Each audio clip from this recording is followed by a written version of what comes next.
Long before pyramids rose in Egypt, before the stones of Greece or the scrolls of India, there were caves.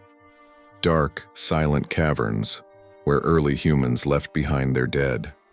Archaeologists, digging through layers of earth, have uncovered bones, not carelessly discarded but carefully placed, resting in positions that reveal intention.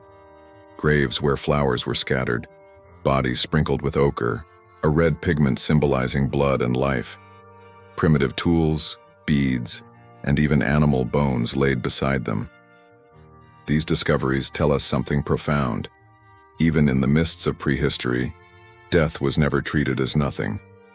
Early humans already sensed that life did not end with the last breath.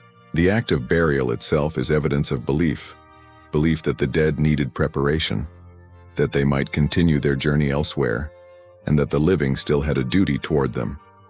The oldest known intentional burial, discovered in Khafre cave in Israel and dating back almost 100,000 years, reveals a body carefully arranged, accompanied by offerings. In Shanidar cave in Iraq, the remains of Neanderthals were found with pollen traces, proof that flowers were laid upon the dead. Here, even before Homo sapiens fully dominated the earth, our cousins showed signs of ritual. They too looked into the eyes of death and saw more than a corpse. They saw mystery. Why did they bury their dead? Was it fear of the stench, protection from scavengers, or something deeper? The evidence points to something greater than practicality. These early humans painted bones, placed shells, left ornaments. That is not survival. It is symbolism. They were acknowledging that the dead mattered, that the bond between the living and the departed did not break at the grave. The caves of Europe whisper more stories. In the Dordogne Valley of France, the Cro-Magnons buried their dead in shallow graves with ivory beads, decorated tools, and antlers. One child was buried with hundreds of pierced shells, strung together as ornaments. Why would a child too young to wield tools be laid to rest with such treasures? It was not for utility. It was love. It was hope. Perhaps they believed that in death the child would walk into another life, carrying the shells as charms, tokens for passage. Burial sites also reveal fear. In some graves, bodies were pinned with heavy stones, skulls smashed, bones dismembered. This suggests the belief that the dead might rise again, not as ancestors but as threats. Early humans feared restless spirits, the possibility that death was not peace but danger. To control it, they bound the dead with earth and stone. From these earliest moments, we see the birth of two great truths that would define humanity's relationship with death: reverence and fear. On one hand, the dead were honored, given offerings, treated as if still present. On the other, they were feared, restrained, silenced, and buried deep so they could not return. The duality of ancestor and ghost, protector and terror, was born here in the caves. And then came fire. Long before cities, cremation appeared. Charred bones from ancient sites suggest that some groups chose to burn their dead. Perhaps fire was seen as purification, a release of the spirit into the sky. The rising smoke may have been imagined as the soul itself ascending to a higher place. Fire consumed corruption, transformed the body into ash, and returned it to the earth. Where burial meant preservation, fire meant liberation. These first burials were not grand, but they were sacred. They revealed that humanity, even in its most primitive form, refused to accept that death was mere silence. Death demanded ritual. Death demanded meaning. It is in these caves and fires that the idea of the afterlife was born. Before the gods of Egypt, before the philosophers of Greece, before the priests of India, there were nameless hunters and gatherers who knelt beside their dead and whispered to the darkness. They asked questions that still haunt us today. Where do they go? Do they see us? Do they hear us? Will we join them? Those questions were the seeds of religion, of myth, of civilization itself. And so, the story of death begins not in temples or pyramids, but in silence, in the soft earth of caves where flowers wilted on graves and fire carried smoke to the sky. It begins with the realization that to be human is to stand before death and refuse to see emptiness. Even in the beginning, We needed to believe. If the caves of prehistory were whispers, then Egypt was a roar. No civilization embraced death with such ambition, such obsession, as the people of the Nile. To stand before the pyramids today is to confront humanity's most colossal declaration, that death is not the end. For the Egyptians, life was fleeting, but eternity was real. They believed existence continued beyond the grave, but only if the body and soul were properly prepared. The human being, they thought, was not just flesh, but a composite of spiritual forces. There was the Ka, the life force, the vital energy that survived after death. There was the Bay, the personality depicted in art as a human-headed bird, capable of leaving the tomb and visiting the world of the living. If preserved correctly, these could reunite into the Ak, a transfigured, radiant soul that lived forever among the gods. The journey to achieve this was perilous.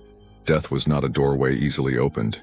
It was a trial, a labyrinth, a test of worth. Without proper preparation, the soul risked annihilation, swallowed by monsters or left to wander in torment. That is why Egyptians poured their genius into funerary practices, building an entire civilization around the conquest of death. The process of mummification was both science and sacred art. Priests removed the brain with hooks through the nose, carefully extracting organs to be stored in canopic jars. The body was washed with palm wine and stuffed with natron salts to dry it of moisture. For 70 days, embalmers worked tirelessly, wrapping the body in linen layer upon layer with amulets placed between the bandages. Each amulet had purpose: the scarab to protect the heart, the eye of Horus to ward off evil, the ankh to grant life. Oils and resins sealed the wrappings, giving the mummy both durability and sanctity. But preservation was not enough. The dead required guidance. The Book of the Dead, a collection of spells and prayers, was placed in tombs or written on papyrus, coffins, and walls. These texts were not literature. They were maps, instructions for navigating the underworld. Without them, the soul would be lost. The deceased needed to know the names of demons, the passwords to gates, the hymns that would appease the gods.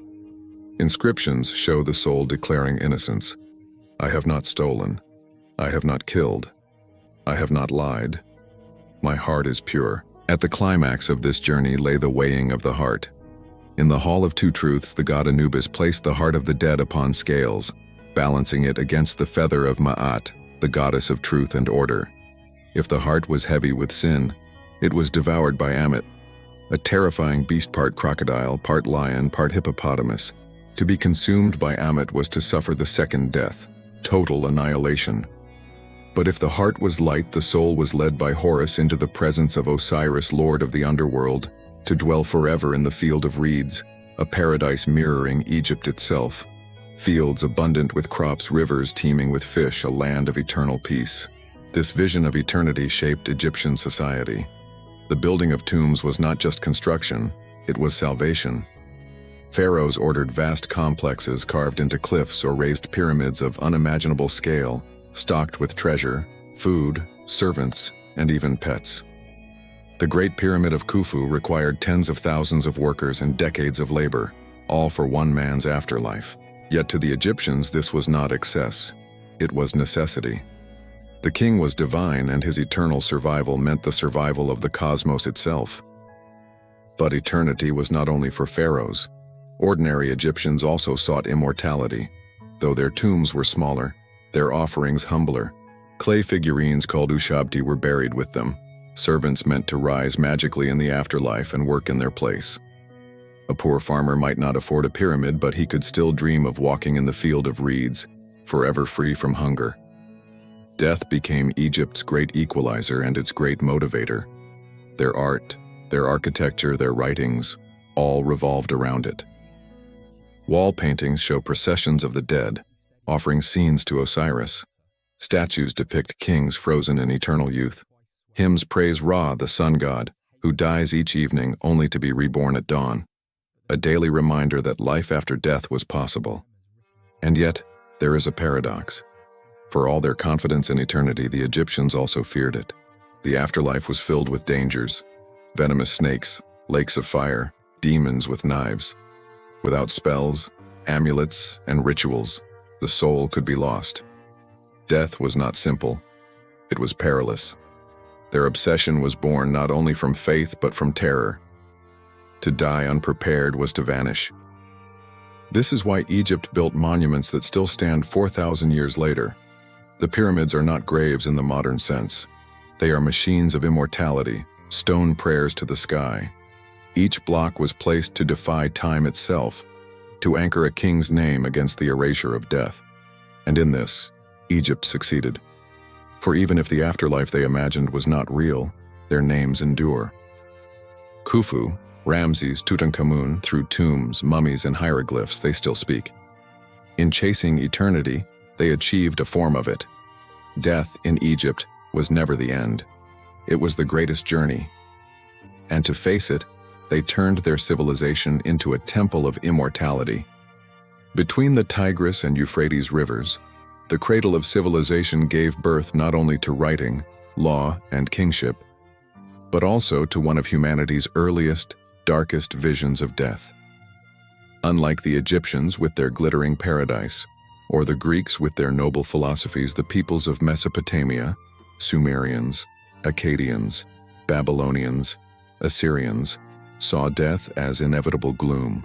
For them, there was no field of reeds, no Elysium, no promise of heavenly joy.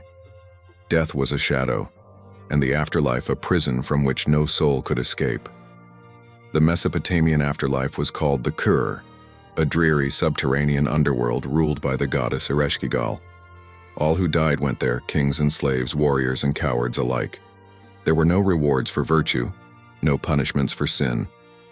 Only a bleak existence where the dead lived as pale bird-like shades, flitting about in darkness, clothed in feathers, and condemned to eat dust and clay.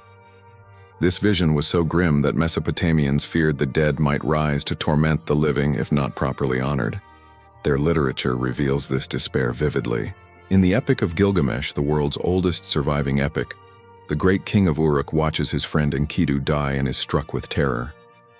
Gilgamesh, who once believed himself invincible, suddenly realizes that even kings cannot escape death.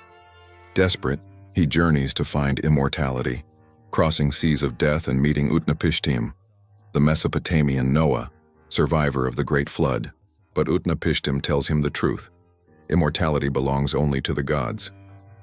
Life you may seek, but you will not find it. For when the gods created man, they allotted to him death, but life they retained in their own keeping. In the end, Gilgamesh returns home, his quest a failure, forced to accept that death is the fate of all. This bleak view shaped Mesopotamian rituals.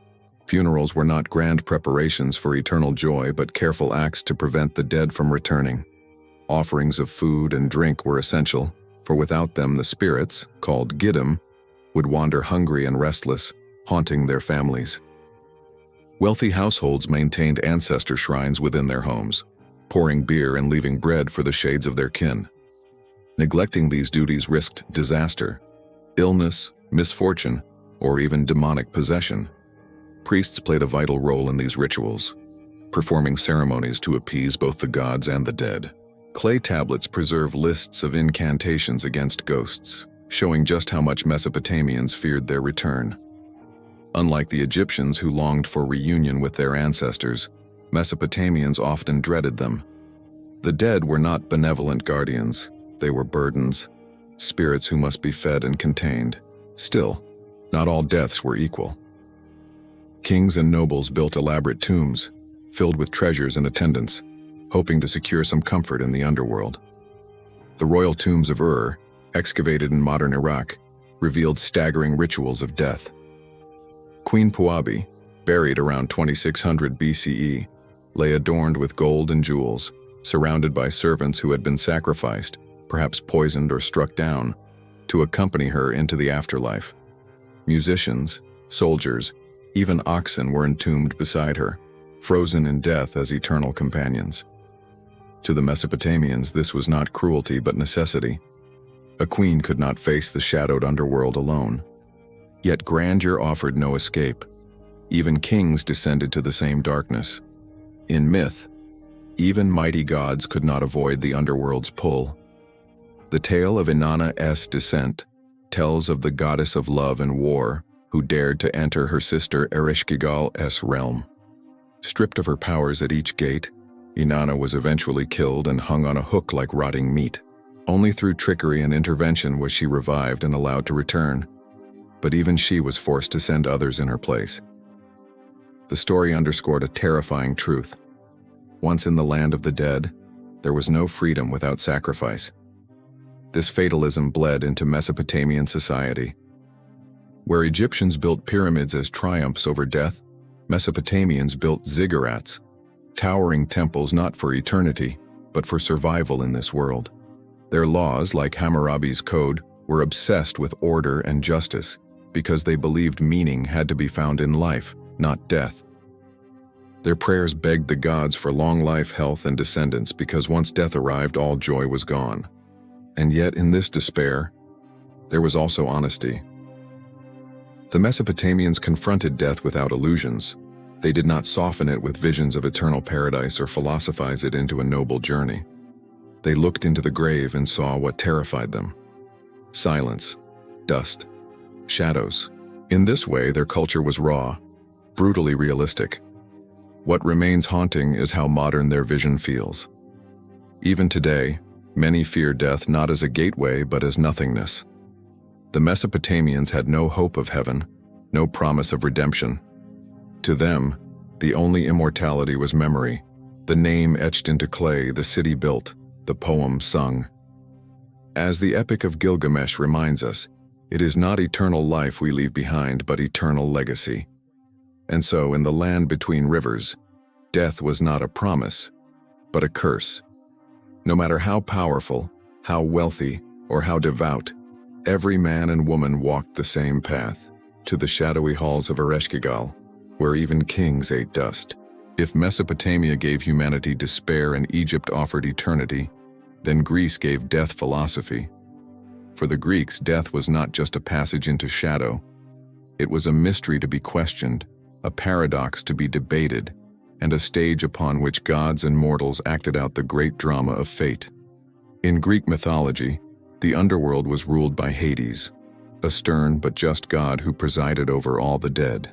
His realm was not hellfire but shadow, divided into regions that reflected the moral complexity of Greek thought. The majority of souls drifted into the asphodel meadows, a gray, featureless plain where ordinary men and women wandered as shades, stripped of glory, stripped of memory. For the brave and the noble, there was the Elysian Fields, a paradise of eternal spring where heroes could rest in joy. But for traitors, oath-breakers, and the wicked, there was Tartarus, a chasm of torment reserved for the worst offenders, both mortal and divine. The Greeks imagined death as both universal and deeply personal. In the Iliad, the great Achilles chooses glory in battle, knowing it will cost him his life. His words echo across the centuries: "My fate is fixed, for me to live long is not to be." For Achilles, to die young with eternal fame was preferable to a long-forgotten life. But in the Odyssey, his ghost reveals another truth.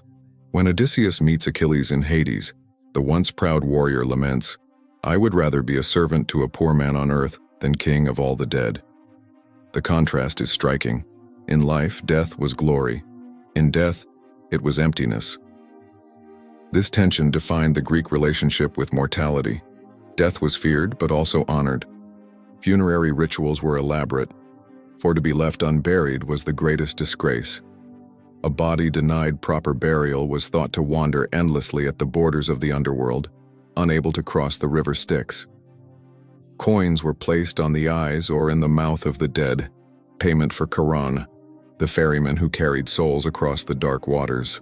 Without this fare, the soul was doomed to drift forever on the shore, rejected by both worlds.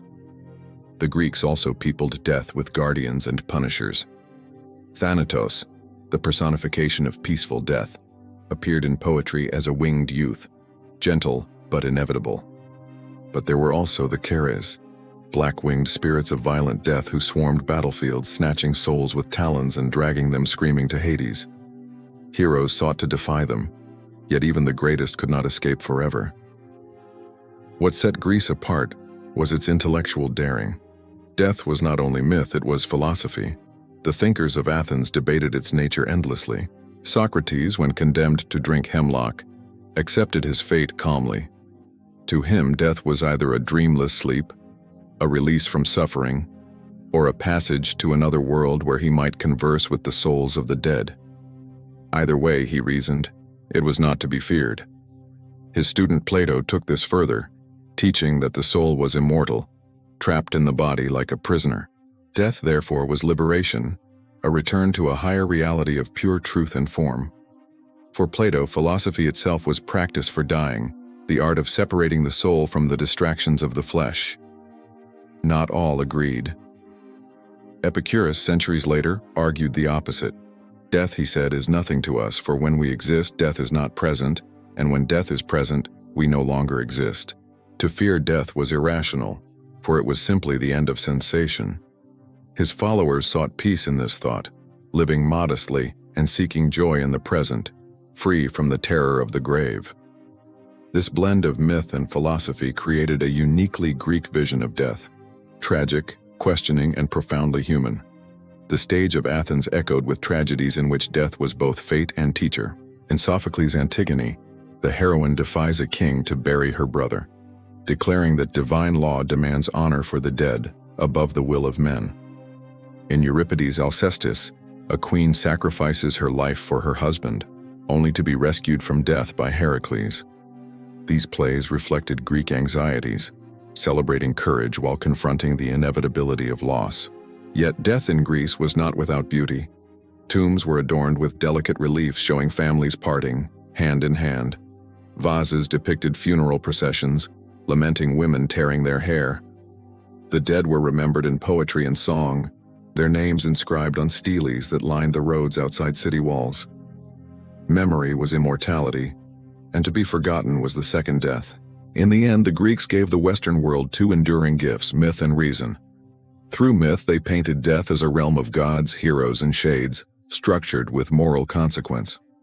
Through reason, they questioned its essence, daring to strip away fear with logic. Together, these strands wove a tapestry of mortality that still shapes us today. To the Greeks, death was not silence. It was a mystery, an open question.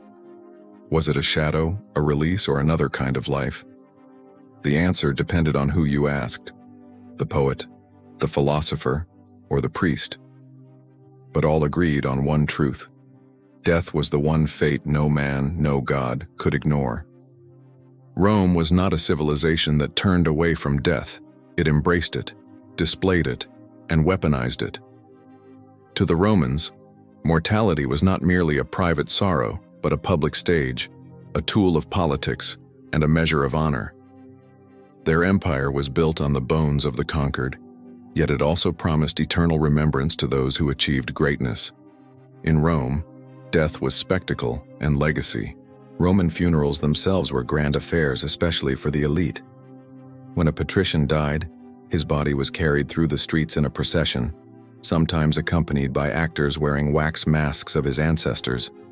These images maiorum, faces of the dead, marched alongside the living, turning the funeral into a theater of lineage. The message was clear. Death was not the end, but the continuation of a family's glory. The deceased stood as one more link in a chain that stretched backward into myth and forward into destiny. Yet Rome's fascination with death went far beyond ritual. Nowhere was this more visible than in the arena. The Colosseum, rising from the heart of Rome, was a monument not just to engineering but to blood. Here, tens of thousands of citizens watched men fight, bleed, and die in carefully choreographed displays of violence. Gladiators were slaves, criminals, or prisoners of war, but in death they could achieve honor and even adoration. A defeated gladiator who faced death with courage might win the crowd's admiration, his name remembered longer than that of free men who lived quiet lives. Death became entertainment, and in that entertainment, Rome reinforced its values: strength, courage, discipline, and the glory of sacrifice for the state. This public obsession with mortality was also political. Emperors used executions and games to display power. Enemies of Rome were not only killed, they were humiliated, tortured, and sometimes turned into living actors in grotesque spectacles. Criminals were burned, torn apart by wild beasts or forced into mock battles that always ended in slaughter. These were not just punishments, they were messages. Rome showed the world that to defy its rule was to die publicly, miserably, and without dignity. Death was Rome's ultimate propaganda. But while the spectacle belonged to the masses, the philosophy of death belonged to Rome's thinkers. Stoicism, one of the empire's most influential schools of thought, taught that death was natural, inevitable, and not to be feared. Marcus Aurelius, the philosopher-emperor, wrote in his Meditations, "It is not death that a man should fear, but never beginning to live." To the Stoics, death was not tragedy, but a return to nature, part of the cosmic order. The true disgrace was not mortality, but failing to live with virtue and self-control. This calm acceptance of death shaped the Roman elite. Generals marched into battle aware that their names might be carved into stone, only if they fell with honor. Senators facing execution often met it with dignity, cutting their own veins in bathtubs rather than submitting to humiliation. To die well was as important as to live well. The Roman ideal was not immortality, it was legacy. A man's memory, his deeds, his public honor, would live on in marble, poetry, and history. Yet Rome was also haunted by death. The empire's wealth was built on slavery and conquest, its monuments raised by blood. Beneath the grandeur lay constant fear of rebellion, assassination, and decline. Emperors built mausoleums as fortresses against oblivion. Augustus raised his grand tomb in the heart of the city, a reminder that even the most powerful man in the world could not escape mortality. Later emperors, from Hadrian to Constantine, followed the tradition, constructing colossal memorials as if sheer stone could defy the grave. For ordinary Romans, beliefs about the afterlife were shaped by both tradition and religion. Spirits of the dead, called manes, were thought to linger, watching over their descendants. Families left offerings of food and wine at tombs, ensuring the dead remained appeased. But restless spirits, the lemures, were feared. Festivals like Lemuria were dedicated to driving them away, with rituals of noise and sacrifice. Even in a city of power, the common Roman still feared the unseen presence of the dead. Christianity would later challenge this worldview, replacing legacy with salvation and turning the spectacle of death into martyrdom. But before the cross triumphed over the eagle, Rome left behind a unique legacy of mortality. The idea that death could be transformed into theater, philosophy, and eternal remembrance. To die in Rome was not simply to vanish, it was to be weighed, judged, displayed, and remembered. Death was proof of power, and power was proof of immortality. For the empire that conquered the known world, the grave was not silence, it was a stage. In India, death was never the end. Unlike Egypt, where death was a grand journey into eternity, or Rome, where it was a stage for legacy, the Indian vision of mortality was cyclical, endless, and deeply moral. Here, death was not a destination, it was a turning point in an infinite wheel of existence. This idea found its earliest expression in the Vedas, the ancient hymns of Hindu tradition. Death was seen not as annihilation, but as a return, life flowing back into the great cosmic order. Over time, this evolved into the doctrine of samsara, the cycle of birth, death, and rebirth. Every being, from gods to insects, was trapped within this endless cycle, rising and falling through lifetimes according to the weight of their actions. This weight was called karma. Karma was not punishment or reward from an external god. It was consequence. Every act, good or evil, left an imprint on the soul, shaping the conditions of its next life. A man of virtue might be reborn into wealth or wisdom. A man of cruelty might fall into suffering or even into the body of an animal. Death, then, was not release. It was a mirror, reflecting one's deeds across lifetimes. Funeral rites in India were therefore crucial. The dead were almost always cremated, their bodies consigned to fire, the sacred element that carried the soul onward. Flames consumed the flesh, but smoke lifted the spirit, releasing it from the prison of the body. Families chanted mantras, poured water, and offered rice balls, pindas, to sustain the spirit in its passage. To neglect these rites was unthinkable, for without them the soul might linger, restless and lost, unable to move to its next birth. But the Indian imagination also carried a deeper longing: escape. If samsara was endless, then true peace could not come through rebirth, no matter how fortunate. The ultimate goal was moksha, liberation from the cycle, release into unity with the eternal divine, Brahman. To achieve moksha required more than ritual. It demanded wisdom, self-discipline, and detachment from the illusions of the world. Life itself was a preparation for death, not to fear it, but to transcend it. This philosophy gave rise to different paths. The yogis renounced worldly ties, seeking freedom through meditation and austerity. The devotees sought salvation through love of the gods, offering prayers and surrendering the ego. The philosophers, especially those of the Upanishads, taught that the self, the Atman, was eternal, merely changing forms as one might change garments. Death, then, was no more fearful than sleep. Buddhism, which emerged in India around the 5th century BCE, reshaped these ideas with a radical clarity. For the Buddha, life itself was suffering, driven by desire and ignorance. Death did not end this suffering, for the self was reborn endlessly, bound by craving. The only escape was nirvana, the extinguishing of desire, the final release from rebirth. Unlike Hindu moksha, nirvana was not union with a divine being, but the dissolution of the self into emptiness, freedom from all becoming. Buddhism spread these ideas across Asia, but in India, Hinduism and Buddhism coexisted for centuries, each offering a different vision of death. One promised eternal unity, the other promised extinction of suffering, but both agreed. Death was not an end, but a door. The rituals of India reflected this spiritual complexity. Along the banks of the Ganges, the most sacred river, cremations still burned day and night. Families believed that to die in the holy city of Varanasi is to escape the cycle entirely, to achieve instant liberation. Here, firewood crackles, chants rise, and ash drifts into the river. Death becomes part of the eternal flow of water and flame, a visible reminder that all things dissolve, only to return again. Yet fear of restless spirits also lingered.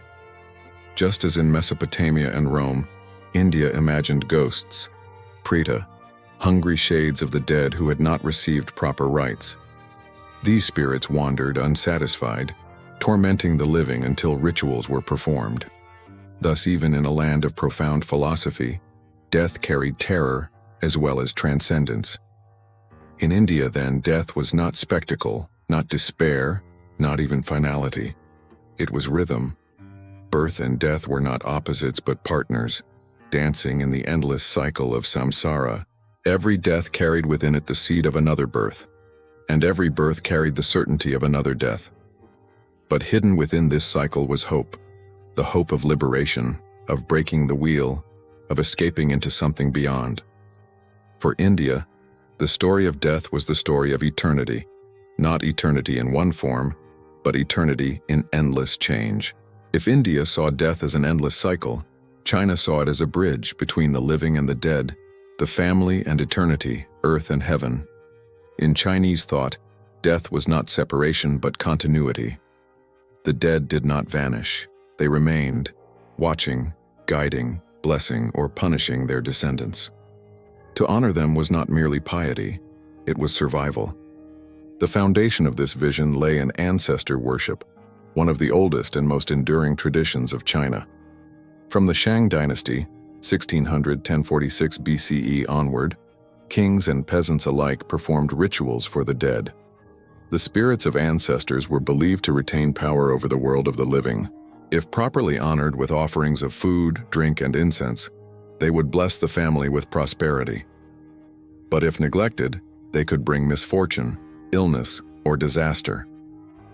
Death, then, was not an ending, but a transformation, from parent to ancestor, from ancestor to guardian spirit. Tombs reflected this belief.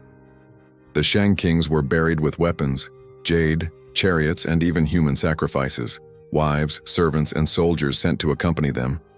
These were not symbols but provisions, ensuring that the dead could continue their rule in the next world. Later dynasties refined these practices, but the principle remained. The dead were not gone. They had needs, and the living were bound to meet them. This relationship was formalized in the idea of filial piety, xiao. To honor one's parents after death was the highest duty, a moral obligation enshrined in Confucian philosophy. Confucius himself taught that reverence for the dead was inseparable from reverence for the living. Rituals of mourning were strict, sometimes lasting years. Sons might withdraw from public life, wear coarse garments, and abstain from pleasure to honor their parents. The dead were part of the family still, and family was the foundation of all order. But death in China was not only about ancestors, it was also about cosmic order. The emperor himself ruled by the mandate of heaven, a divine approval that could be withdrawn if he failed in virtue. Natural disasters, famine, or rebellion were interpreted as signs that the spirits and heavens were displeased. Thus, the deaths of thousands in flood or famine were not random. They were messages, warnings that the balance between heaven and earth had been broken. Mortality itself became political, binding rulers to the will of the unseen. The Chinese imagination also populated the afterlife with realms and judges. In Taoist and later Buddhist-influenced beliefs, the underworld was ruled by the king of hell, Yanluo Wang, who presided over courts where souls were judged for their deeds. The wicked might be tortured in terrifying hells before being reborn, while the virtuous could ascend to better lives or even immortality.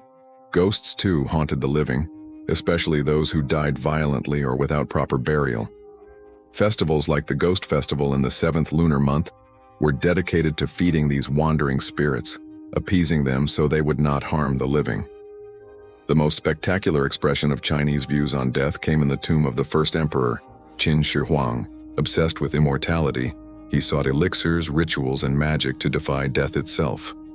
When he failed, he turned to stone and earth, commissioning the vast mausoleum at Xi'an, guarded by the famous terracotta army. Thousands of life-sized soldiers, horses, and chariots stood ready to serve him in the afterlife. It was Egypt's pyramids reborn in China, monuments not only of power but of fear, the desperate refusal to be forgotten. Yet alongside these grand visions, Chinese culture also embraced simplicity. Taoist philosophy taught that death was merely a return to the Tao, the natural way of things. Just as rivers flow into the sea, so too do lives dissolve back into the eternal. To resist death was folly, to accept it was wisdom. Where emperors built armies of clay, sages wandered into the mountains, ready to dissolve into mist when their time came. Even today, the legacy of these beliefs endures. Families sweep the graves of ancestors during Qingming Festival, offering food, incense, and paper money burned as currency for the next world. Homes still contain ancestral altars, where the dead are remembered not as shadows but as living presences. Death in China remains a matter of connection, duty, and balance. In the Chinese vision, mortality was never emptiness. It was relationship. The dead became ancestors, the ancestors became protectors, and the order of heaven bound rulers and families alike to a moral law. To forget the dead was to invite ruin. To honor them was to sustain life itself. For China, death was not just about what came after, it was about harmony in the present. In the whisper of incense, in the offerings at graves, in the silence of the terracotta army, one truth endures: the dead never leave. Dead? When Rome crumbled, the old gods faded and the new faith of Christianity spread across Europe, death acquired a mask it had never worn before, the mask of eternal judgment. No longer a cycle, no longer a shadowy underworld, no longer a simple transformation. Death became the moment of truth when the soul stood naked before its maker and was hurled into heaven as light or hell as fire. In the medieval imagination, death was everywhere. Plague, famine, war, and execution filled villages and cities with constant reminders of mortality. Yet what terrified people most was not the grave itself, but what lay beyond. The Church, the most powerful force in Europe, taught that death was a door to two destinies: eternal bliss or eternal torment. Heaven was a vision of paradise, but hell was fire, worms, demons, and suffering without end. The promise of heaven and the terror of hell made death a weapon of power. Priests warned their flocks that sin would damn them forever unless they confessed, repented, and submitted to the sacraments. Kings and nobles justified wars and crusades by promising salvation for those who died in God's cause. Death was no longer private. It was political, spiritual, communal. The Black Death of the 14th century drove this terror into madness. Between 1347 and 1351, nearly half of Europe perished. Corpses filled the streets, carts rolled through villages piled with the dead, and mass graves swallowed thousands at once. Priests could not keep up with last rites. Families abandoned their own kin. Death was no longer a distant threat. It was a neighbor at the door. And people believed it was punishment from God. Flagellant movements roamed from town to town, men whipping their own backs bloody to beg forgiveness. Others turned their anger outward, blaming Jews, foreigners, or women accused of witchcraft for bringing the plague. Fear of death transformed into hysteria, fueling persecution and violence. But amid this chaos, the medieval church developed a doctrine that gave death structure: the ars moriendi, or the art of dying. These texts instructed Christians on how to face death properly, reject temptation, confess sins, trust Christ, and hope for mercy. Death was no longer just an event, it was a performance, a test of faith. To die badly, without confession, without last rites, was the greatest tragedy. To die well was to secure salvation. Public executions also became theater. The gallows, the stake, the wheel, all instruments of both punishment and instruction. Crowds gathered to watch heretics burn, traitors beheaded, thieves hanged. These spectacles were not only about justice but about fear. The condemned became living sermons, reminders of hell on earth. Children were sometimes brought to witness so they would grow with terror etched into their minds. The medieval imagination did not hide death, it painted it everywhere. Churches were filled with memento mori, images reminding people that life was fleeting. Skeletons danced with kings and popes in the danse macabre, carved into walls and painted on frescoes. Skulls appeared on rings, in manuscripts, on tombstones. The message was relentless. Remember, you must die. Yet paradoxically, death also inspired hope. For martyrs and saints, death was a triumph, proof of faith's power. Relics of bones and blood were treasured, believed to carry divine strength. Stories of incorruptible bodies, saints whose corpses did not rot, were told as proof of holiness. To die in God's service was to win eternal glory. But the ordinary peasant had no such assurance. The fear of purgatory, a realm of fire where souls were purified before entering heaven, haunted the living.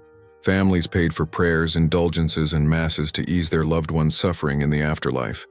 The dead became a burden on the living, binding them with endless obligations of prayer and charity. This medieval vision of death was a paradox. On one hand, it made life terrifying, burdened with guilt, fear, and constant reminders of judgment. On the other, it gave life meaning. Every action mattered, every choice echoed into eternity. Death was the great equalizer. Kings and peasants alike would face the same judgment, stripped of crowns and wealth. The church towers and cathedrals of Europe stood as monuments to this truth. Death was not an end but a trial. Each bell that tolled was a warning. Each sermon a threat and a promise. Each funeral procession a reminder that the grave was only the beginning. To live in the medieval world was to live in death's shadow. Plague, war, and hunger might take your body, but the greater terror was what your soul would face the moment you exhaled your last breath. Heaven or hell, paradise or fire. And no one could know until the hour of death itself. The medieval centuries left behind an unforgettable legacy. In their art, their rituals, their fears, and their faith, one truth thundered above all. Death was not silence, it was judgment. In the river valleys of ancient India, death was not the enemy. It was a gate, a stage, a passage in a vast cycle stretching beyond human memory. Where the Egyptians sought eternity in stone, and the Greeks debated the soul in philosophy, the Indians turned their eyes inward and saw death as part of an endless rhythm. Samsara, the wheel of birth, death, and rebirth. The earliest Vedic hymns, composed more than 3,000 years ago, speak of fire consuming the body and carrying the soul to the realm of the ancestors. Agni, the fire god, was the guide, the bridge between the mortal world and the spiritual. Cremation became the sacred act, ashes scattered into rivers so the soul might find its way onward. Unlike the burial tombs of Mesopotamia or Egypt, India embraced fire as purifier and liberator, transforming flesh into smoke that rose to the heavens. But cremation was not the end. According to the Upanishads, the profound texts of Indian philosophy, the soul or Atman did not die. It traveled on, reborn again and again into new bodies, shaped by the law of karma. Every deed, every word, every thought created ripples that determined the conditions of one's next life. A man might return as a prince, a woman as a beggar, a tyrant as an animal, a saint as a god. Death was not finality, it was transition. This cycle, however, was not celebrated but dreaded. To live again meant to suffer again. Hunger, pain, sickness, loss. The highest goal was not immortality but liberation, moksha, the breaking free from the endless wheel of samsara. Death was the passage that could lead to freedom, if one had lived with wisdom and discipline. Thus, Indian spirituality turned death into a teacher, urging people to seek truth, to detach from worldly desires, to see life itself as preparation for release. Hindu epics like the Mahabharata and Ramayana are filled with this vision of mortality. Heroes speak of death without fear. Warriors march into battle ready to be reborn. Sages wander into forests to die in meditation, seeking union with the eternal Brahman, the cosmic reality beyond illusion. The battlefield becomes both a place of slaughter and a stage for philosophy. In the Bhagavad Gita, Krishna tells Arjuna, "For the soul there is neither birth nor death. It is unborn, eternal, ever-existing, undying. As a man discards old garments and puts on new ones, so the soul discards old bodies and takes on new." Here, death is not loss. It is clothing, a change of form. Buddhism, which arose in India in the 5th century BCE, carried these ideas even further. The Buddha taught that death revealed the truth of impermanence, that all things pass, that clinging to life is the root of suffering. Instead of fearing death, one must embrace awareness of it, meditate on its inevitability, and let go of attachment. The cycle of rebirth, fueled by craving and ignorance, could only be broken by enlightenment. Nirvana, the extinguishing of the flame of desire, was freedom from both life and death. These teachings transformed Indian rituals. Monks meditated in charnel grounds, contemplating corpses to confront impermanence. Kings commissioned grand funerals with cremation pyres that lit up the night sky, flames carrying their souls toward higher destinies. Ordinary families lit small lamps and poured libations, ensuring their ancestors found safe passage. Death was not hidden, but embraced, woven into daily life and spiritual practice. Yet Indian culture also faced death with awe and even terror. The goddess Kali, with her garland of skulls and blood-stained tongue, embodied both destruction and rebirth. To worship her was to confront the raw power of mortality, to accept that death devours but also renews. Festivals like Mahashivratri, dedicated to Shiva, the god who dances creation and destruction alike, reminded people that death was as sacred as birth. Even today, this vision endures. On the banks of the Ganges River, funeral pyres burn day and night. Pilgrims believe that to die in Varanasi, the holiest of cities, is to escape samsara altogether.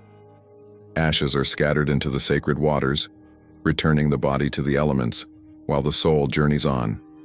For Hindus, Buddhists, Jains, and Sikhs alike, the question is not whether there is life after death. It is how many more lives must be lived before one is finally free. In India's view, death is not silence. It is the rhythm of existence, the wheel of becoming. It is fire and smoke, river and ash, terror and liberation.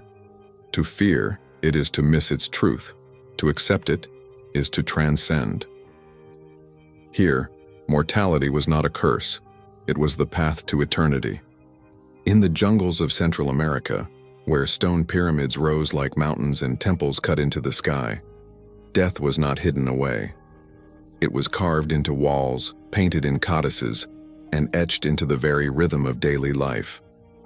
For the Maya, the Aztec, and other Mesoamerican civilizations, death was the price of balance, the currency of the cosmos. The Maya believed that the underworld, Xibalba, was not just a place of punishment but a vast and terrifying realm, filled with gods who demanded respect. In the Popol Vuh, the great Maya book of creation, heroes descend into this underworld to face trials of darkness, fire, and death itself. But their story is not one of finality. It is of renewal, for from their suffering comes the rebirth of maize, the sacred food of life. Death, in this vision, was not the end of the crop, but the seed that ensures growth. This agricultural truth shaped their rituals. To keep the world alive, sacrifices were required, not only offerings of incense, jade, or food, but of blood. Kings and nobles pierced their tongues and genitals with thorns, letting their blood drip onto bark paper, which was then burned as an offering to the gods. Bloodletting was not seen as cruelty, but as duty. The lifeblood of rulers was thought to sustain the order of the cosmos, linking the human world to the divine. The Aztecs carried this vision even further. For them, the universe itself was unstable, fragile, always at risk of collapsing back into chaos. Their myths told of 5 suns, 5 great ages of the world, each destroyed by fire, flood, jaguars, or wind. The present age, the 5th sun, would only survive if the gods were continually nourished. And what did the gods require? Hearts and blood. Thus, sacrifice became central to Aztec life. On the great pyramids of Tenochtitlan, priests dressed in black and red performed rituals where captives were laid across stone altars. With obsidian blades, their chests were opened and hearts raised to the sky, still beating, still warm, offered to the sun god Huitzilopochtli so that the sun would rise again the next day. For the Aztecs, this was not murder, it was salvation. Without death, there would be no dawn. The scale of these sacrifices has long horrified outsiders. Spanish chroniclers wrote of thousands slain in a single festival, their bodies tumbling down temple steps, their skulls mounted on great racks called tzompantli. While numbers may be exaggerated, the symbolism is undeniable. Death was spectacle, ritual, necessity. Every drop of blood was part of a cosmic contract. Yet even here, death was not mere destruction. It was transformation. Those sacrificed were not forgotten victims. They were honored participants in divine drama. Warriors who died in battle or on the sacrificial stone were promised rebirth as hummingbirds, destined to accompany the sun across the heavens. Women who died in childbirth were seen as equals to warriors, their spirits fierce and revered. The afterlife was not eternal punishment or paradise, but a series of realms, some harsh, some glorious, each reflecting the nature of one's death. The Aztec underworld, Mictlan, was a vast journey. The dead had to pass through 9 layers, mountains that crashed together, rivers of blood, winds that cut like knives, deserts without end. A soul needed guidance, so dogs were often buried with their masters, believed to help them cross the rivers of the dead. Unlike in Egypt, where tombs preserved the body for eternal rest, here the grave was preparation for struggle. Death was a journey, and the dead were travelers. These beliefs were not only spiritual, but political. Rulers staged great sacrifices not simply out of devotion, but as a demonstration of power, binding their people together in shared cosmic duty. A king who could feed the gods was a king who held the universe in balance. Festivals filled the calendar, each month dedicated to a different god, each demanding offerings of blood, fire, or life. To the modern eye, these rituals may seem brutal, but to the people of Mesoamerica, they were acts of order, of gratitude, of survival, just as farmers buried seeds in the earth, knowing they must die before they could feed the living. So too did humans offer their lives to ensure the sun would rise, the rains would fall, the maize would grow. In the Aztec language, there was a saying, "We eat the gods and the gods eat us." Life was a cycle of mutual sacrifice, a cosmic reciprocity between mortals and the divine. Death was not defeat, it was obligation. Even today, echoes of these beliefs survive. In Mexico's Dia de los Muertos, the Day of the Dead, families build altars with flowers, candles, and food, welcoming the souls of ancestors back for a night of celebration. Though stripped of blood and sacrifice, the heart of the tradition remains. Death is not absence but presence, a bridge between worlds, a reminder that life continues only because death has given way. In the jungles and highlands of Mesoamerica, death was never silent. It was the drumbeat of the gods, the sacrifice that lit the sun, the blood that turned the wheel of creation. It was fear, awe, and devotion bound together in ritual. And for the Aztecs and Maya alike, to die was not to vanish. It was to keep the universe alive. In the mid-14th century, the bells of Europe tolled without pause. The air itself seemed poisoned. Entire streets fell silent as doors were bolted shut, not to keep thieves out, but to keep death from entering. The plague had arrived, and within a few short years it would change the course of human history forever. The Black Death, carried by fleas upon black rats, rode the trade routes of the Silk Road and the ships of the Mediterranean. It struck first in Asia, sweeping across the Mongol Empire, before finding its way into the bustling ports of Italy. From there, it spread like fire in dry grass, devouring one town after another, until nearly all of Europe was consumed. No fortress, no church, no kingly palace was safe. Death wore no crown and it showed no mercy. The symptoms were swift and cruel. Swellings the size of eggs, called buboes, appeared under the arms and in the groin, blackened and filled with pus. Fever raged, delirium followed, and within days the body collapsed into stillness. Priests, physicians, and peasants alike were struck down. One chronicler wrote, "Father deserted child, wife deserted husband, one brother the other, for this sickness seemed to strike through the breath and the sight. Families abandoned each other, terrified that love itself might spread contagion.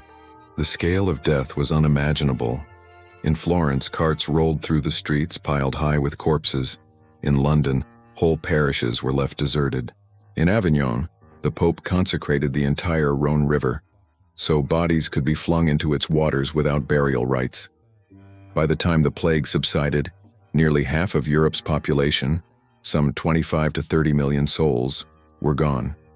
Entire villages vanished, swallowed by weeds and silence. Yet the terror of the Black Death was not only physical, it was spiritual. Medieval minds saw disease not as biology but as divine punishment. Priests declared that God's wrath had descended for humanity's sins. Some turned to desperate piety, parading barefoot through towns while whipping themselves until blood streamed down their backs, hoping to atone for the world's corruption. These flagellants grew in number, their chants filling the night, their blood mixing with dust. Others accused outsiders, Jews, foreigners, the poor, leading to massacres and scapegoating, as if killing neighbors could somehow halt the invisible hand of death. But for many, the plague shattered faith instead of deepening it. How could a merciful God allow infants to suffocate in their mother's arms? Why did the righteous die as swiftly as the wicked? The old certainties cracked, leaving behind a culture haunted by doubt. This shift left scars in art and literature. The cheerful saints of medieval frescoes gave way to the danse macabre, the dance of death. Skeletons were painted hand in hand with kings and peasants, leading them in a grim procession that spared no rank or wealth. Tombs were carved with effigies of the dead not as they lived, but as rotting corpses, crawling with worms. The message was simple, brutal and inescapable. Death comes for all, and yet out of devastation came change. With so many dead, labor became scarce. Serfs demanded better wages, and the rigid order of feudalism began to weaken. Fields lay fallow, but forests returned, reshaping the land. The Black Death, while a tragedy of unimaginable scale, also became a catalyst, accelerating the fall of the old medieval world and paving the way for transformation.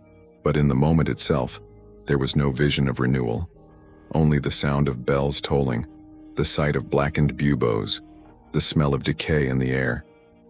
To live in the age of the plague was to live in the shadow of sudden extinction. One day you might sip ale with friends, and the next you were dragged to a pit, nameless, unmarked, forgotten. The Black Death was more than a disease. It was a mirror that showed humanity its fragility, its desperation, its cruelty, and its resilience.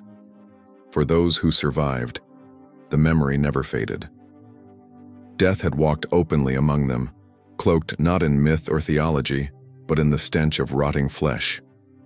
This was the medieval apocalypse, not fire, not flood, not demons from the sky, but a flea, a rat, and the relentless silence of the grave. If the plague reminded people that death could come without warning, executions reminded them that death could be chosen, orchestrated, and wielded as power. In the medieval world, rulers, lords, and priests turned death into a spectacle, an open-air theater where fear itself was the main actor. To live under a medieval crown was to know that justice bled in public squares, and that punishment was as much about terror as it was about law. Public executions were not rare, nor were they hidden. They were announced, anticipated, and attended. On the appointed day, markets emptied and townsfolk gathered in droves. Parents carried children on their shoulders. Vendors sold food and drink, and anticipation swelled like that before a festival. But the entertainment was not song or joust. It was blood. The condemned were paraded through streets, sometimes in chains, sometimes dragged behind carts. Priests urged repentance as the crowd jeered or wept. Then came the instruments of death, each chosen not only to kill but to send a message. Hanging was common for thieves and highwaymen. Beheading, quick and clean, was reserved for nobles, though a dull axe could turn it into a grotesque struggle. Burning at the stake was for heretics, witches, and those who defied the church, their screams rising with the smoke. Other punishments were darker still. The wheel, a brutal contraption, shattered bones one by one, before leaving the broken body to linger in the sun. Quartering tore a man apart with horses, each limb bound and pulled until flesh ripped from socket. Heads of traitors were displayed on city gates, their eyes pecked by crows, their grins frozen in death, warning all who entered. This is the fate of disobedience. Torture often preceded death, designed to extract confessions or simply to magnify the lesson. The rack stretched bodies until joints popped and muscles tore. The Iron Maiden, spiked and suffocating, closed upon victims in shadowy chambers. Red-hot pincers tore flesh, while boiling oil or molten lead was poured on wounds. Pain was not only punishment, it was theater, a performance of power meant to leave witnesses trembling long after the screams ceased. Executions were deeply ritualized. In many towns, the executioner himself was a feared figure, often living apart from society, marked by the blood of his profession. Yet he too was essential. Without him, justice could not be enacted, authority could not be displayed. Crowds might hiss at him, but they also watched him with awe, knowing he was the hand of both king and God. The church was never far from these spectacles. Inquisitors declared the guilt of heretics, branding their deaths as purification of the soul. Burning at the stake, they insisted, was a mercy. Better to destroy the body than let sins spread. Crusaders, blessed by papal decrees, carried this same logic to the battlefield, turning death into salvation through the sword. "Kill them all," one papal legate famously commanded during a crusade. "God will know his own." In such moments, execution became not punishment but holy act. But why such cruelty? Why such theater? The answer lay in control. The medieval world was fractured by rebellion, heresy, and unrest. Kings lacked the armies of modern states, lords feared betrayal, and the church fought to maintain its hold on souls. Terror was the simplest tool to keep the masses obedient. A hanged thief discouraged others from stealing. A burned heretic silenced whispers of doubt. A mutilated traitor froze rebellion in its tracks. Yet not all executions ended in humiliation. Some condemned turned the scaffold into a stage of defiance. Heretics sometimes preached as the flames consumed them, their voices rising above the crackle of fire. Rebels went to the noose declaring loyalty to their cause. Such deaths became legendary, their memory feeding future revolts. What rulers hoped would terrify often inspired instead. Execution also became art. Chroniclers recorded each detail. Ballads were sung about gallows and martyrs. Woodcuts depicted the grim moments with unflinching strokes. Death, in this way, became entertainment beyond the event itself, retold in story and image, ensuring that the lesson lasted for generations. And among the common people, there was fascination mixed with fear. Children played games reenacting hangings. Lovers walked to gallows hills for trysts, the shadow of death adding thrill to stolen moments. Relics of executed criminals, bones, hair, even nails, were sometimes taken as charms, believed to hold power. In death, the condemned were feared, despised, pitied, and strangely honored all at once. In the end, medieval executions revealed more about the living than the dead. They showed the desperation of rulers to maintain order, the hunger of crowds for spectacle, the grip of faith upon daily life. They stripped death of privacy and made it a communal ritual, a lesson taught in flesh and blood. To die of plague was horror. To die of execution was humiliation. But to witness either was to learn the same truth. In the medieval world, death was not hidden. It was the great teacher, the ultimate enforcer, the ever-present shadow over every breath. For all the plague's devastation, and for all the spectacle of gallows and flames, nothing haunted the medieval soul more than what came after the final breath. Disease could kill the body, execution could crush the flesh, but the fate of the soul stretched into eternity. Heaven or hell, salvation or damnation, this was the ultimate question. To the medieval mind, death was not the end, it was a doorway. And what lay beyond that doorway depended on the choices one made in life, and the grace of God at the moment of death. The Christian Church, which dominated Europe, defined this vision with terrifying clarity. Death was judgment, and judgment was final. At the very moment of dying, the soul was believed to stand before Christ, who weighed every action, every sin, every confession. The righteous would ascend into eternal bliss, the beatific vision of heaven, golden light, angels singing, and joy without end. The wicked, however, were cast into hell, where demons clawed, fires burned, and torments never ceased.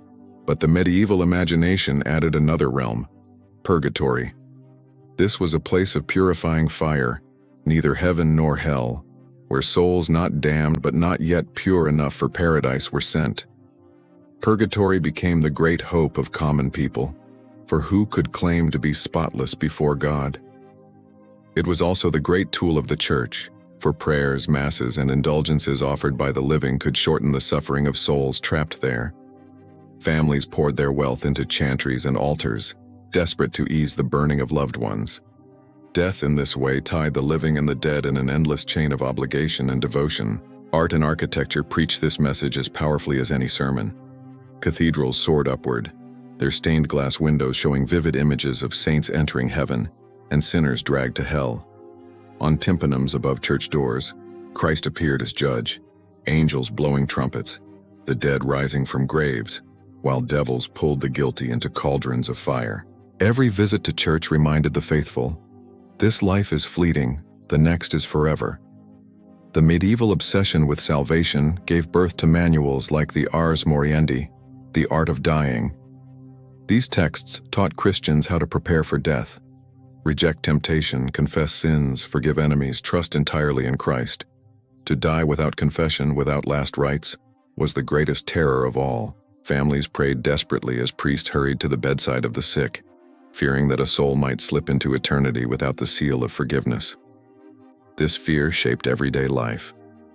Bells rang daily to remind people of mortality. Skulls and bones decorated monasteries and chapels. Memento mori. Remember, you must die. Even the most powerful kings carried death symbols, knowing their crowns meant nothing to the worms.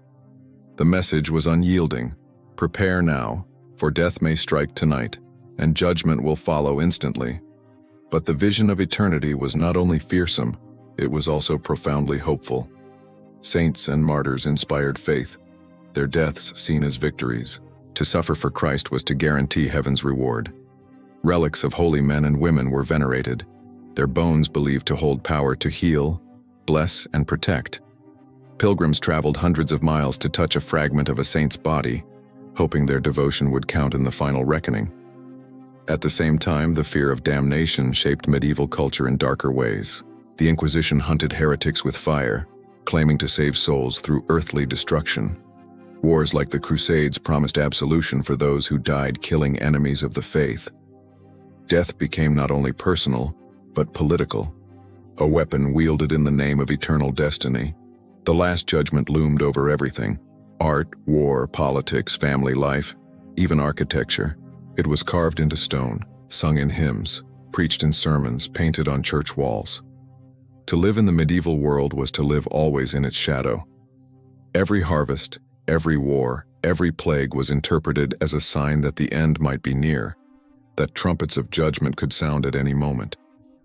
This constant awareness of eternity left medieval people both terrified and strangely resilient. They wept at funerals but also feasted after burials, believing that prayers could aid the departed. They feared hell but celebrated saints. They dreaded judgment but trusted mercy. In a world where death was constant, the promise of heaven was not just consolation, it was survival. And so the medieval view of death was not only about how one died, but how one lived. Every act, every thought, every confession shaped the eternity to come.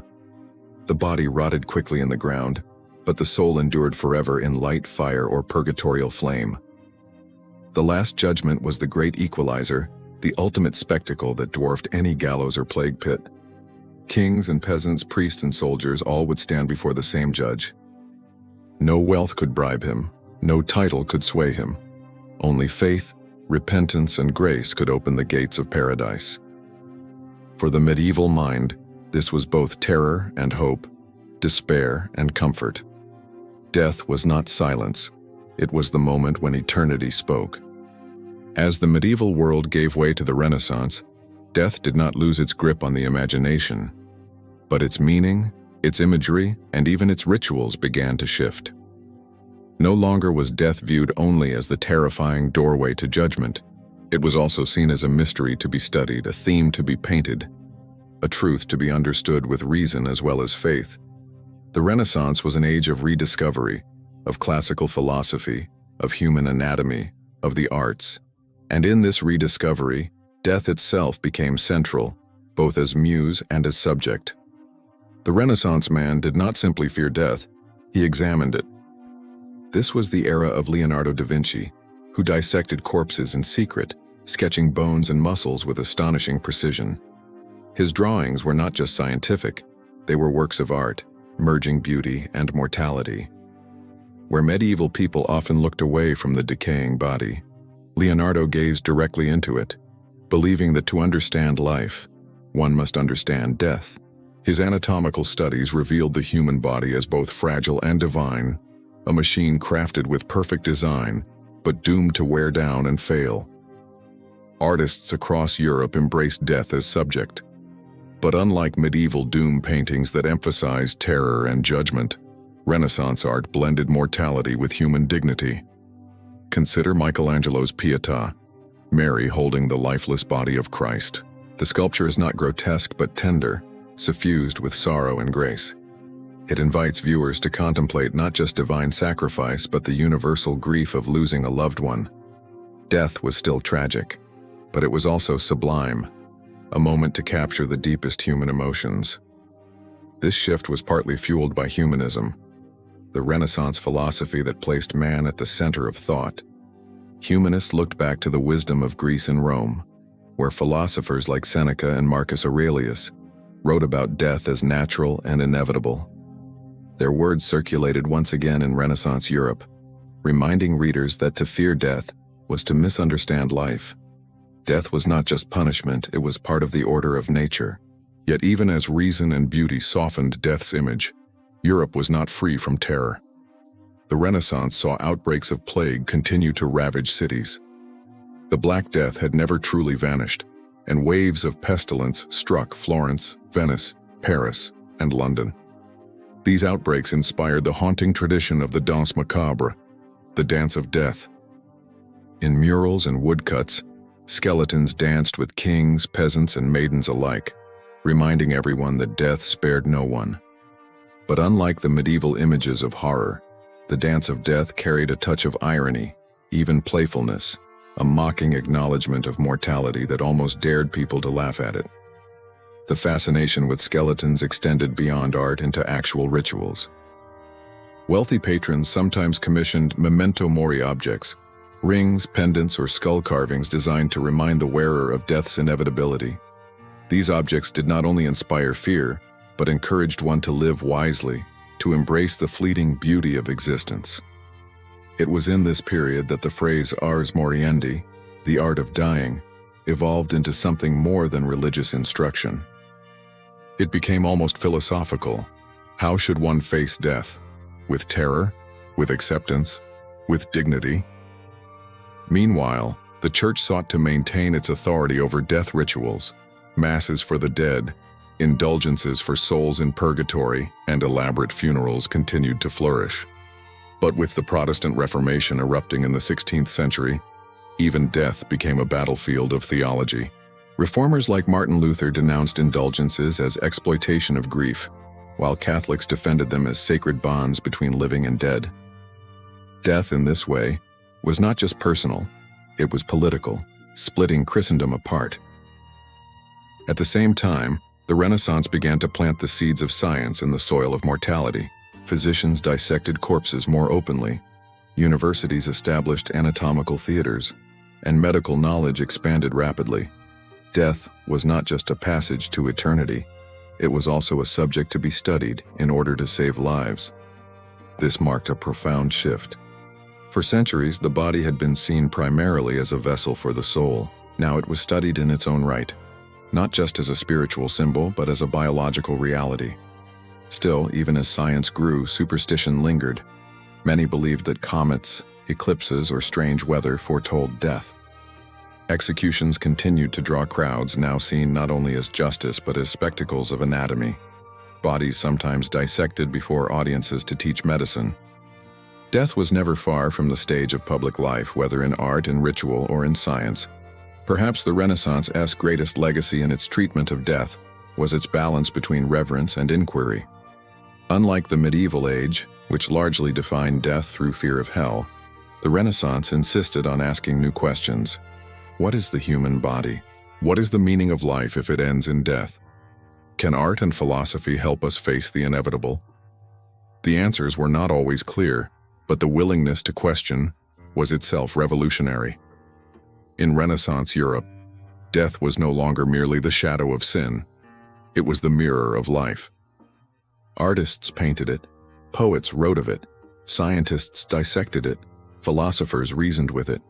It was both feared and embraced, mourned and studied. And in this duality lay the essence of the age: death as terror, death as teacher, death as muse. The medieval world had seen death as judgment. The Renaissance transformed it into knowledge. By the 17th and 18th centuries, Europe was entering the Enlightenment, the so-called Age of Reason. This was a period of transformation, when philosophers, scientists, and reformers sought to replace fear and superstition with logic, evidence, and rationality. Death, long shrouded in mystery and cloaked in theology, was now confronted with the tools of science. If the Renaissance had dared to dissect the body, the Enlightenment dared to dissect death itself. The shift was profound. For centuries, the Church had been the sole authority on the afterlife, and priests guided families through death's rituals. Now, physicians, philosophers, and natural scientists began to claim their place as interpreters of mortality. The human body was no longer only a vessel of the soul, but a system to be studied, measured, and understood. Anatomical theaters became more common in European cities. Students gathered in tiered rooms as surgeons dissected corpses, revealing organs, veins, and the secrets of decay. Death became not just an object of fear, but a source of knowledge. Public dissections were events, sometimes advertised to curious spectators. To watch a body opened was to watch truth itself unveiled, piece by piece. Philosophers of the Enlightenment approached death with new boldness. Thinkers like Voltaire mocked the terrors of hell, calling them inventions to control the masses. David Hume wrote essays on suicide, questioning whether it was truly a sin. Immanuel Kant considered death within the framework of duty and morality, not just divine judgment.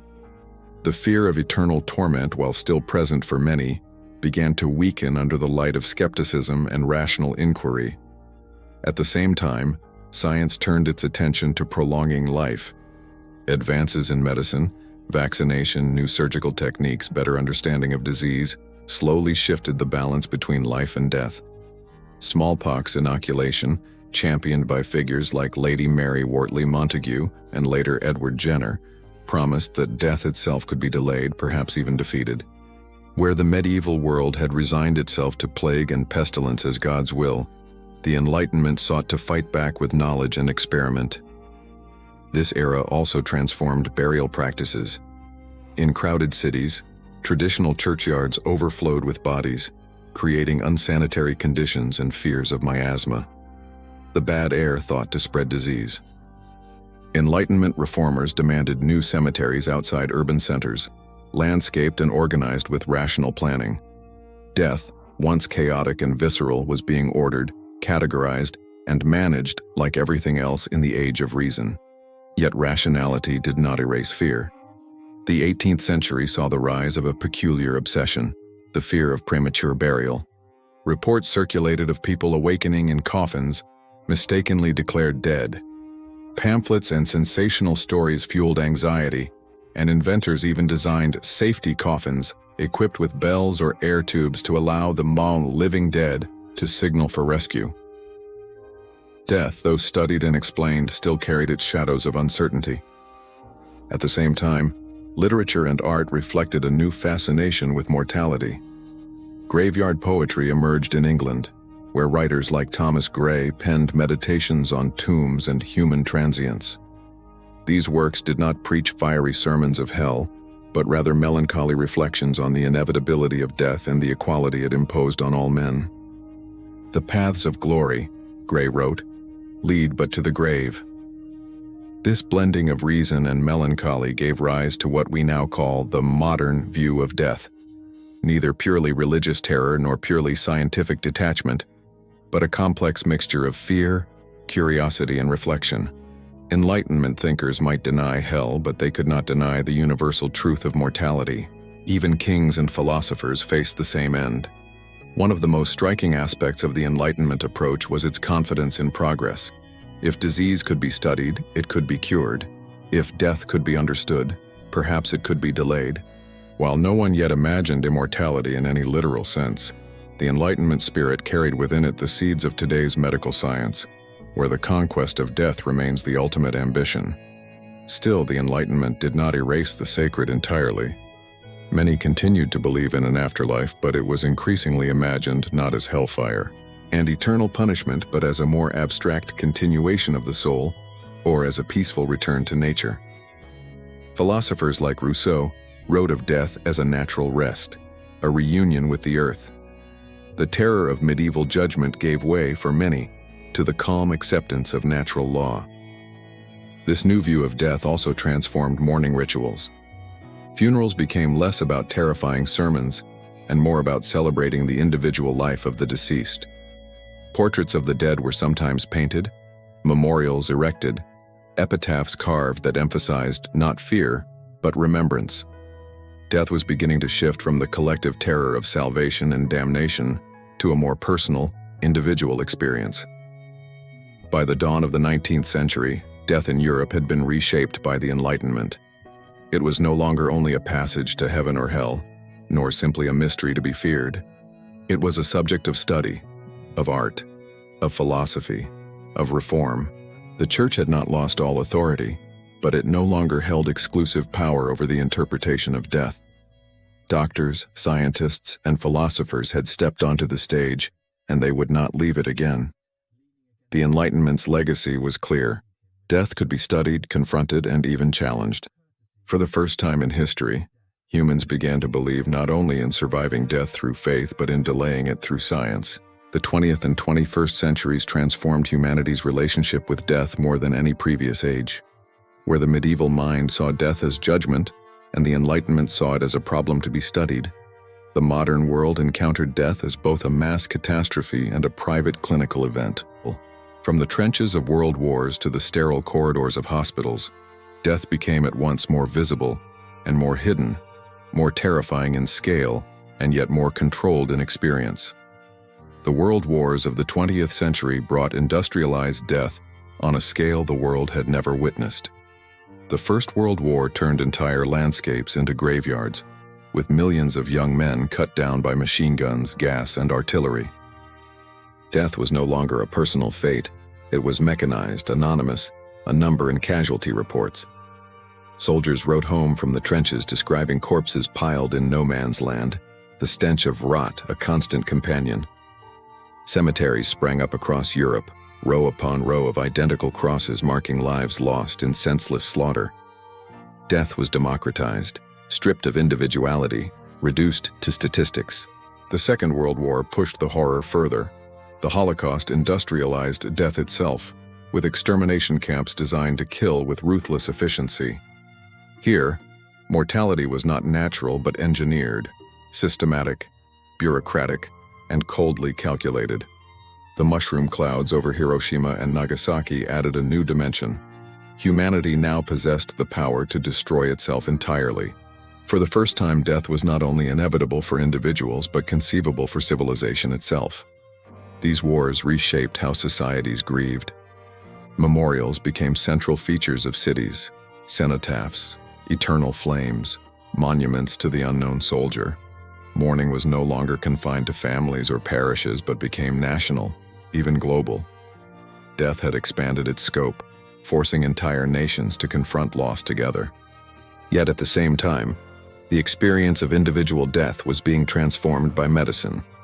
Advances in surgery, antibiotics, and later intensive care allowed people to survive injuries and illnesses once considered fatal. Where plague and infection had once swept away populations unchecked, modern medicine held the line. Life expectancy rose dramatically across the 20th century. For many, death no longer came suddenly in midlife. It was postponed, often into old age. But this postponement came at a cost. Death, once a public, communal event, increasingly moved behind closed doors. In earlier centuries, people died in their homes, surrounded by family with neighbors and clergy attending. In the modern world, death often occurs in hospitals amid machines and medical staff, far from the rhythms of everyday life. It has become sanitized, clinical, hidden from view. Many today can live decades without ever seeing a corpse, something unthinkable in the Middle Ages. The medicalization of death also raised new ethical dilemmas. Machines could keep hearts beating and lungs breathing long after consciousness had faded. Doctors and families were forced to ask, when does life truly end? Is it when the heart stops? When the brain ceases? Or when machines are turned off? These questions sparked debates about euthanasia, assisted dying, and the right to die. Unlike in earlier centuries where death was seen as God's decision, in the modern age it became a matter of law, medicine, and personal choice. At the same time, psychology began to play a role in how humans understood mortality. Thinkers like Sigmund Freud explored grief as a mental process, while later scholars like Elizabeth Kubler-Ross outlined the 5 stages of grief. Death was no longer only a spiritual journey or a biological fact, it was also a psychological event, reshaping the minds of those left behind. Modern wars, pandemics, and disasters continue to confront societies with death on a massive scale. The influenza pandemic of 1918 killed more than the First World War itself.